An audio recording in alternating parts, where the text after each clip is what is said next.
he was allegedly killed by a fellow officer at Salama police station in Nyahururu. His widow, Bessie Kimanzi, described him as a peaceful family man devastated by his sudden death. Police Commander Joseph Matiku confirmed that PC Peter Chesang was strained after attacking Sergeant Wahome Muiruri, leaving Kimanzi fatally wounded.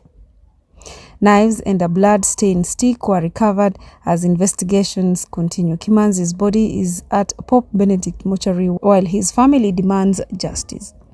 I didn't know anything that was going on until a police officer who happened to be his colleague in a different and who is my neighbor called me and asked me if I had information about my husband.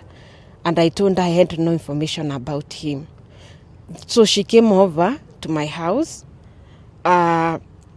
After coming over to my house, she asked me to call my husband. I called him, the phone was going through, but he was not picking the call. I could see the police officer received several calls, but she never mentioned anything to me. She just told me there could be something that has happened in that police station where my husband works.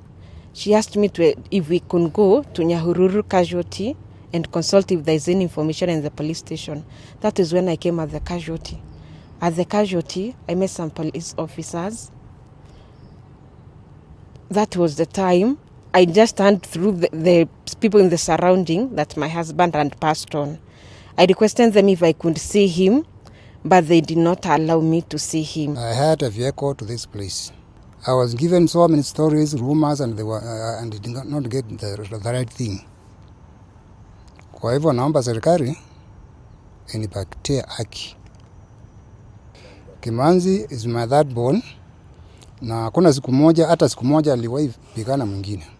He's a very nice person. I've lost a friend. Hatukufahamisha, was called by another relative. Security along Kenya border with Somalia has been strengthened as residents of Kiunga village in Lamu County pledged closer cooperation with security agencies to promote peace and stability. Led by local leader Dahir Mohamed Yusuf, the community stressed that working hand in hand with security forces is key to tackling insecurity and countering terrorism threats that have disrupted livelihoods. The pledge came during youth sports competition organized by security agencies as part of community engagement and counter-terrorism efforts. Residents said the event offered more than just entertainment, serving as a platform for dialogue, trust building and raising awareness.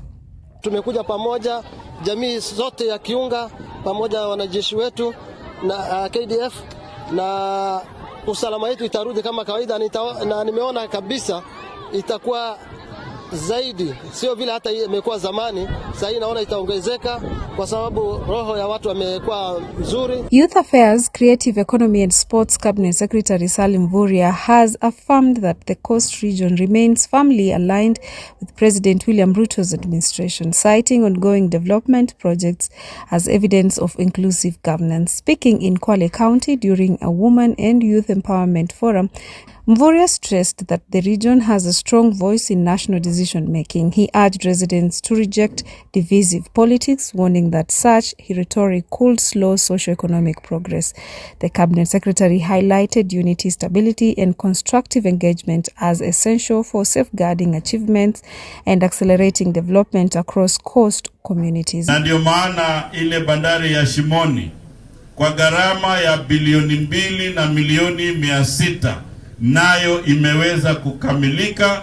Sasa hivi ni mambo ya kiutaalamu ili tuweze kuhakikisha hiyo bandari imekuwa bandari kama zile zingine ya Jamhuri ya Kenya. And that's it from the Eastleigh Voice News Desk.